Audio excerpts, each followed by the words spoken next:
Located on the shore of Lake Superior, Copper Harbor is the northernmost community in Michigan's Upper Peninsula in Keweenaw County. The closest US Interstate Highway is about 5 hours away. There are less than 100 year-round residents. There are 2 roads into and out of Copper Harbor. US Highway 41, an 11-mile, 2-lane roadway winding through a tunnel of trees. Highway 41 stretches from Copper Harbor all the way to Florida. This is the road that I decided to take because it was what my RV-friendly GPS recommended both ways. At about the 5.5-mile mark on US Highway 41, you'll find the world's largest snow thermometer. The snowfall average is 270 inches. I was drawn to a beautiful area along Lake Superior, about a 5-minute drive from the campground. As you look into the distance, you can see a lighthouse, the Copper Harbor Lighthouse. The only way to visit this lighthouse is by a guided boat tour. If you read the signage at the lakefront, you realize that you're looking at the exact site of the wreck of a schooner-style ship, the John Jacob Astor, in 1844. No lives were lost, but the schooner was left in the small harbor until it just broke apart with the wreckage scattered between Fort Wilkins dock and the Copper Harbor Lighthouse.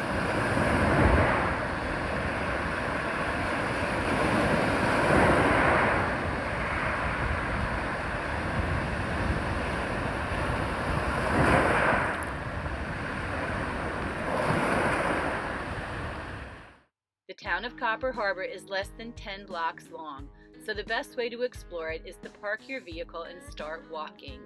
There were a few restaurants in town, an active one-room schoolhouse, the post office / Copper Harbor Museum, a couple of coffee shops, with the best one being near the boat tour dock, in my opinion. Some small motel-type places to stay, and some eclectic and interesting shops, including the Copper Harbor Trading Post, which also has basic grocery items in case you forgot something. If you're craving the excitement of remote exploration, there are many other places to see, like the Estevan Pines Nature Sanctuary, the Keweenaw Rocket Range, and Brockway Mountain Drive. Some of them are challenging to access down narrow or dirt roads. There are also miles of hiking, mountain biking, and ATV trails. You can also book a boat to Isle Royale National Park and leave your car or RV in Copper Harbor across from the dock. I was there in late August, and the boat tours were already running less frequently. Hint: book your boat tours well in advance to make sure you can get one, and check directly with the boat tour company when you get to Copper Harbor for any scheduling changes or cancellations.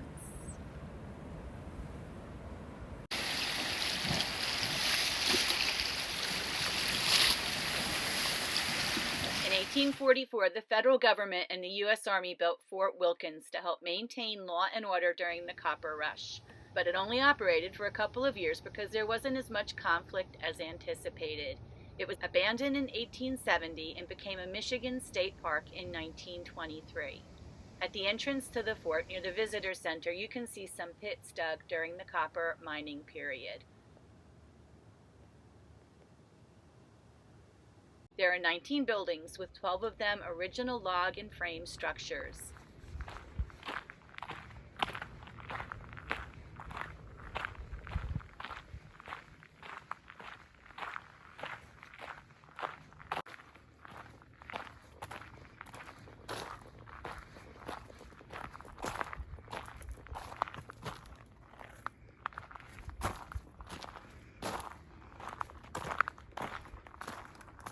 You can see interactive museum exhibits, including audio-visual programs and possibly costumed workers that allow visitors to see the daily routines and way of life at the fort.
I first visited around 4 o'clock in the afternoon and I had the whole park to myself. You can also bring your leash pets into Fort Wilkins State Park. The only area I saw no dogs allowed signs were near the old cemetery.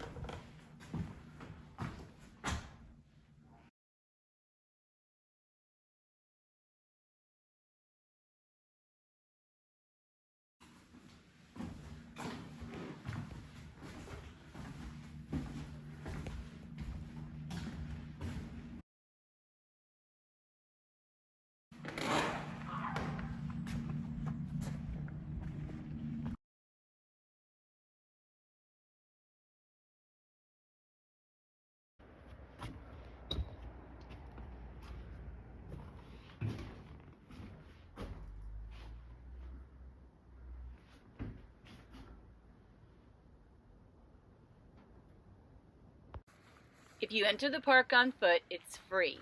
However, if you come by car or RV, you'll also need to have or purchase a Michigan State Park Pass for each vehicle you have with you.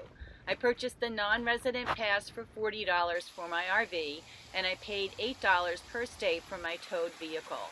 If I were staying in more than 5 Michigan State Parks, it would have made sense to buy another non-resident pass for my Jeep, too. There's a large parking lot with plenty of parking for all sizes of RVs and vehicles.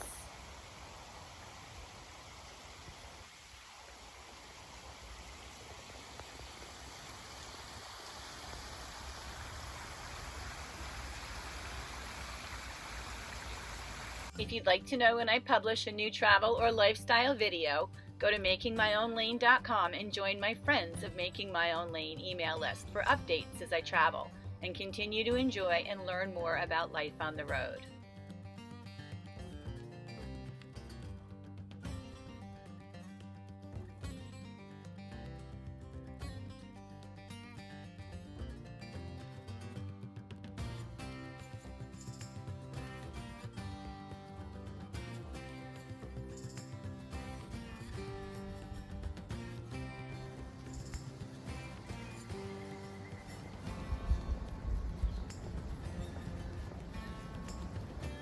I stayed at the Fort Wilkins State Park campground right next to Fort Wilkins Historic Site. Make sure you have a reservation before you show up. And be sure to book your campsite as far in advance as possible. When I was there, the West Loop was closed for renovation. The 50 amp larger sites are in the West Loop. The site I was on had 30 amp electric and water, but no sewer. There was a dump station and a place to fill your tanks with potable water. The restrooms are very clean with private showers.